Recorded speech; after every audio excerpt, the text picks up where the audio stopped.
Bonjour à toi, alors j'espère que tu vas bien.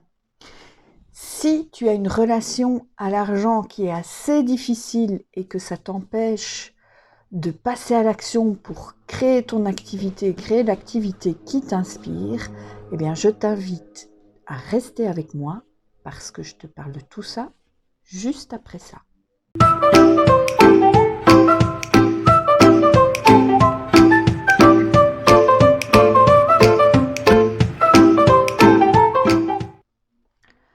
Alors beaucoup de personnes qui viennent à moi, presque 100% des personnes qui viennent à moi, me disent « Ah, pour moi, l'argent, c'est compliqué ».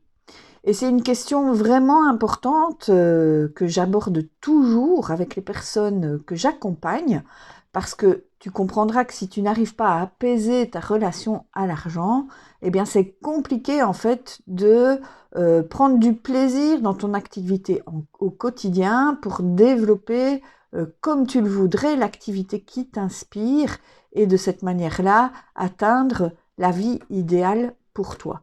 Donc dans cette vidéo, je vais essayer de t'expliquer comment faire en fait pour apaiser cette relation à l'argent et finalement pouvoir décider de manière fluide et surtout développer le modèle d'entreprise qui sera à ton service et qui te permettra de manifester la vie idéale pour toi. Alors la première chose que j'ai envie de te dire à propos de l'argent, c'est que toutes et tous, nous lui donnons un pouvoir qu'il n'a pas. On pense par exemple que l'argent va nous permettre d'être plus heureux. On peut penser que si j'ai plus d'argent, je me sentirai plus en sécurité financière. On peut imaginer que en ayant plus d'argent, je pourrais avoir plus de liberté dans ma vie. Ou au contraire, imaginer que l'argent, c'est chaque fois une source de conflit. Ou que c'est la cause de beaucoup de problèmes dans le monde. Ou par exemple, que l'argent, ça génère de l'injustice. Mais tout ça ne sont que des constats qui dépassent complètement le pouvoir que peut avoir l'argent, puisque finalement l'argent, ça n'est jamais qu'un bout de plastique, une carte de crédit ou un morceau de papier qui traduit simplement un échange. Et ça n'est rien d'autre que cela. Mais inconsciemment, on lui donne un pouvoir. Alors, je peux te dire que ce qui est important, c'est de se détacher de ça. C'est-à-dire qu'on peut décider d'être riche pour des bonnes ou des mauvaises raisons, comme on peut aussi rester pauvre pour de bonnes comme de mauvaises raisons. Et donc, ce qui est important, c'est pas l'argent en soi, ce qui a du pouvoir, c'est pas l'argent en soi, mais c'est à partir de quel endroit on a une relation plus ou moins facile ou difficile avec l'argent. Alors, comment faire finalement, puisque ce processus est inconscient, pour se détacher de ça? Et la première chose que j'ai envie de te dire, c'est simplement, quand tu es dans une transaction financière, d'observer ce qu'il se passe en toi. D'observer finalement, que ce soit quand tu veux investir ou quand tu veux réfléchir à la valeur que tu vas donner à ton offre de service, par exemple, observer quelles sont les pensées qui te traversent. Et je vais te donner quelques exemples pour que tu vois si ça correspond à ce que tu vis ou ça peut-être t'inspirer en tout cas pour pouvoir aller observer tes pensées. Par exemple, quelque chose que je rencontre très souvent et que j'ai moi-même fait, une erreur que j'ai moi-même commise, une pensée qui m'a traversée, c'est de dire « je vais faire des petits prix, comme ça je vais pouvoir aider beaucoup de personnes ». En disant « voilà, ça c'est mon élan de contribution, je vais aider beaucoup de personnes si je pratique des petits prix ». En réalité, en faisant ça, déjà, tu décides à la place des personnes. C'est-à-dire que tu peux positionner en sauveur. Cette personne n'aura pas les moyens de me payer, donc je fais des petits prix où je lui offre mes services gratuitement. Donc tu ne lui donnes pas l'opportunité de décider si elle investit ou pas. Et tu n'as aucune idée, en fait, de ce qu'il y a dans son portefeuille, puisqu'en fait, c'est juste une perception que tu as de la personne, de sa capacité financière. Mais ce n'est pas sa réalité financière. Ça, tu n'en as aucune connaissance. Donc, derrière cette histoire par rapport à l'argent, c'est juste ce qu'il faut aller regarder, c'est mais quelle est cette part de moi qui est sauveuse et pourquoi en fait je ressens le besoin de sauver.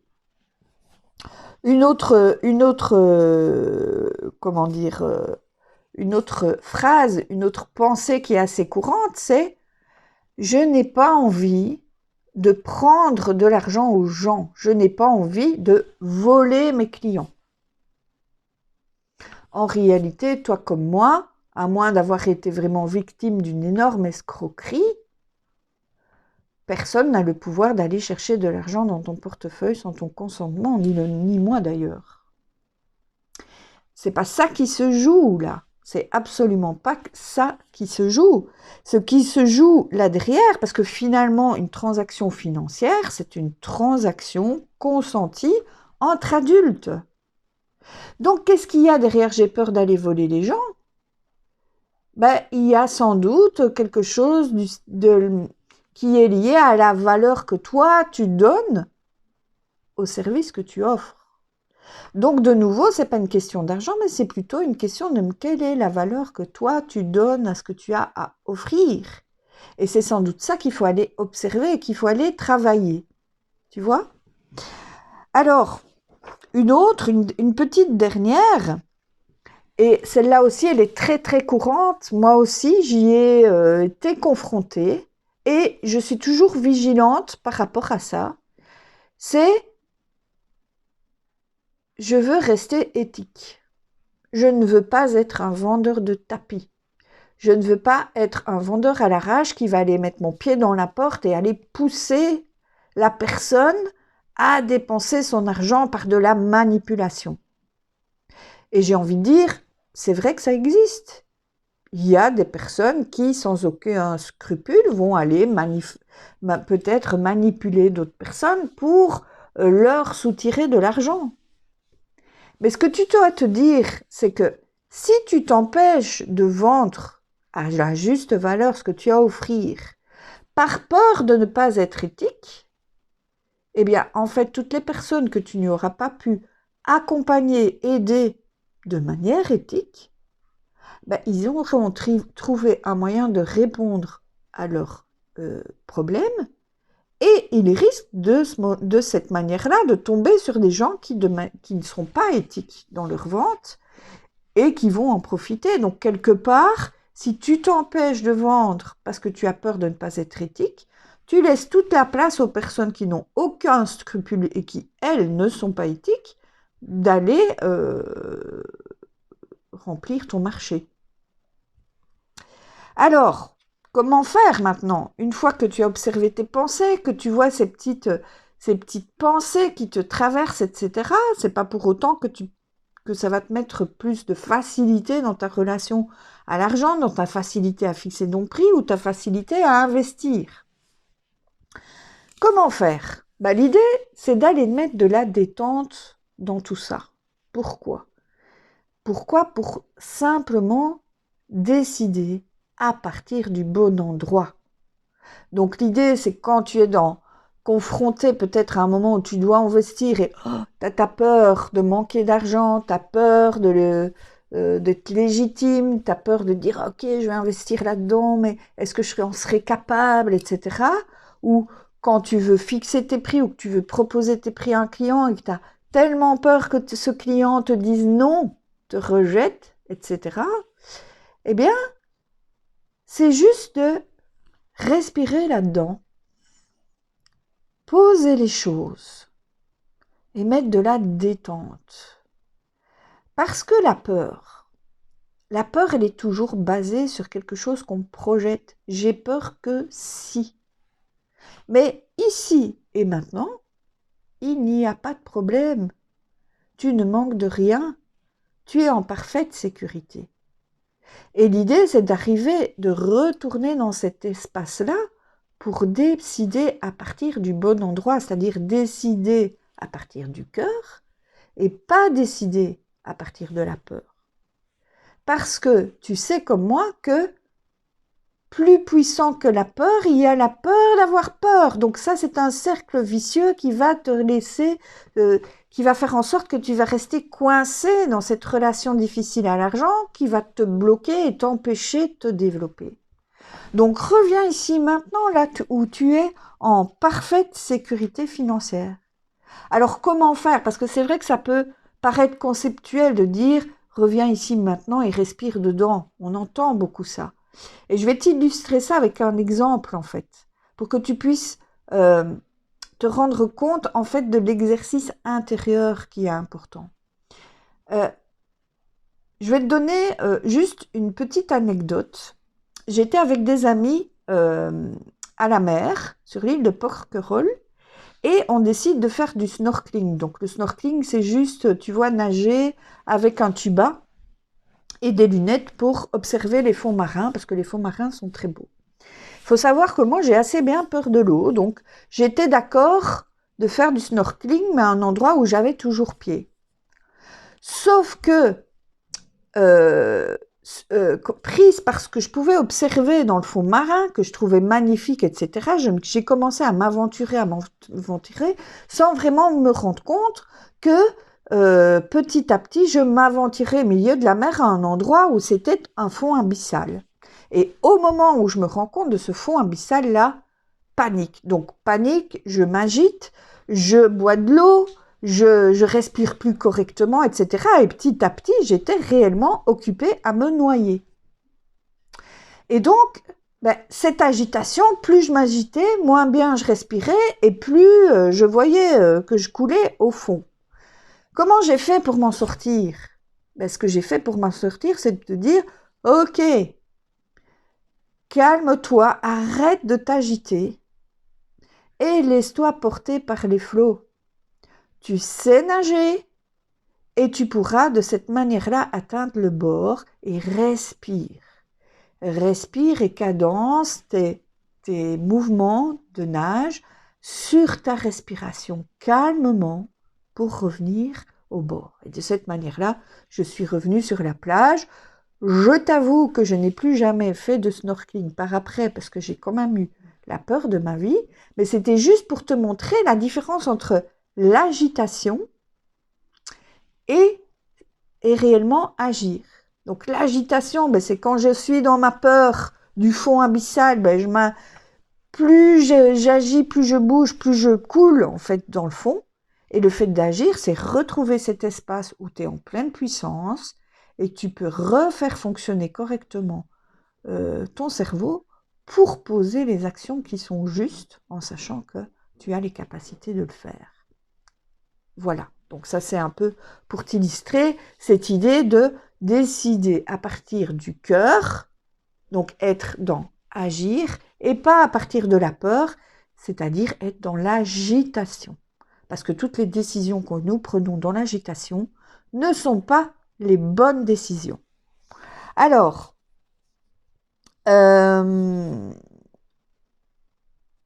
l'exercice ensuite, ça c'est pour pouvoir toi décider au moment T de la bonne chose, mais si tu as bien observé tes pensées, tu vas pouvoir avoir une idée de quel est vraiment le problème derrière ce problème d'argent ou cette relation difficile à l'argent. Et d'aller explorer ça, aller explorer la peur qu'il y a derrière. Est-ce que c'est la peur du manque? Est-ce que c'est le manque de légitimité? Est-ce que c'est le manque de valeur que je m'accorde? Ou est-ce que c'est la peur du rejet? J'ai peur que mon client me dise non, c'est la peur du rejet, etc. Et l'idée, c'est d'aller travailler ça en profondeur. De quelle manière? La première, je te l'ai déjà dit, c'est observer tes pensées. Pourquoi? Parce que tes pensées, elles vont conditionner ton comportement. Et ce comportement, il va te pousser à poser des actions qui vont donner un résultat. Donc, pensée de peur, comportement de réaction, action dans l'agitation, résultat, qui vont juste confirmer que tu avais bien raison d'avoir peur. L'idée, c'est de prendre chacune de ces peurs et de travailler à d'abord changer les pensées, cette pensée que j'ai, est-ce que j'ai envie de continuer à croire ça ou pas, hein, parce que ça reste une croyance, ça reste une pensée, et surtout d'aller expérimenter les choses dans un espace sécurisé pour pouvoir renverser, c'est-à-dire agir, j'ai osé proposer mon prix à la valeur qui me semblait juste, et finalement, je n'ai pas eu d'objection de mon client. Donc, je peux changer ma pensée sur le fait que ce que j'ai à offrir est trop cher, puisque j'ai au moins une personne qui m'a dit oui. Donc, c'est vraiment de passer à l'action pour aller modifier ta pensée et donc aligner ton comportement et donc après poser des actions sur base d'une croyance qui sera une croyance qui va te porter plutôt qu'une croyance qui va te limiter. Évidemment, ça c'est un travail qui se fait en profondeur, qu'il est assez compliqué de faire seul. Pourquoi ? Parce que simplement, il y a beaucoup de ces croyances qui sont des croyances inconscientes et c'est important d'avoir un miroir en fait pour pouvoir aller mettre le doigt sur la bonne chose, sur la juste chose et que si tu es dans ta peur, tu peux aussi te mettre naturellement dans un brouillard parce que voilà, ça peut réveiller des émotions, d'aller révéler des émotions, d'aller réveiller ce genre de choses. Donc c'est plus facile de le faire accompagner, de se faire accompagner pour dépasser ça. Mais voilà, en grand résumé, par rapport à ta relation de l'argent, ce que j'ai envie de te dire, c'est l'argent n'a aucun pouvoir, c'est nous qui lui donnons le pouvoir, avec toute une série de croyances que je t'ai déjà citées tout à l'heure. La deuxième chose, c'est observe ce qui se passe en toi quand tu sens que ça coince au niveau de l'argent, pour essayer de regarder quelle est la peur qu'il y a derrière, parce que c'est jamais l'argent le problème. Il y a toujours derrière une peur, une croyance. L'idée, c'est d'aller la voir. La troisième chose, c'est décide à partir du bon endroit, c'est-à-dire de l'endroit où tu es en sécurité, à partir du cœur et pas à partir de la peur. Donc, ne t'agite pas, mais plutôt agis et prends le temps de respirer et de poser les choses pour retrouver cet espace. Et enfin, sur le long terme, travaille, une fois que tu les auras identifiées, les différentes croyances ou les différentes peurs pour que tu puisses, de cette manière-là, les dépasser et apaiser enfin cette relation à l'argent. Alors, quels sont les avantages pour toi ? Les avantages pour toi, c'est d'une part, c'est d'être en capacité d'investir en toi, de renouer avec le fait que la valeur sûre, la première valeur sûre pour toi, c'est toi-même. La deuxième chose, une fois que tu auras lancé ton activité, ça va te permettre, si tu fais la paix avec l'argent, ça va te permettre de donner la juste valeur à ce que tu as à offrir et donc de pouvoir avoir la vie qui t'inspire. Et puis, enfin, l'avantage d'apaiser cette relation à l'argent, c'est simplement de te rendre responsable de ton bonheur et donc libre, parce que la liberté, elle est là, elle est dans le fait que c'est toi qui es responsable de ton propre bonheur. Voilà, j'espère que cette vidéo t'aura inspiré. Si tu as des questions par rapport à ça, mets-moi tes questions en commentaire, je réponds à tous les commentaires. Et si tu veux qu'ensemble, on puisse explorer, mais quelles sont ces peurs en fait qu'il y a pour toi derrière cette relation plutôt difficile à l'argent, je t'invite à prendre rendez-vous avec moi pour un coaching. Ce coaching, il est 100% offert et on fera le point là-dessus ensemble. Voilà, enfin, si le contenu de cette chaîne t'intéresse, je t'invite à cliquer ici sur mon petit avatar et je te dis à très bientôt pour une prochaine vidéo. Ciao!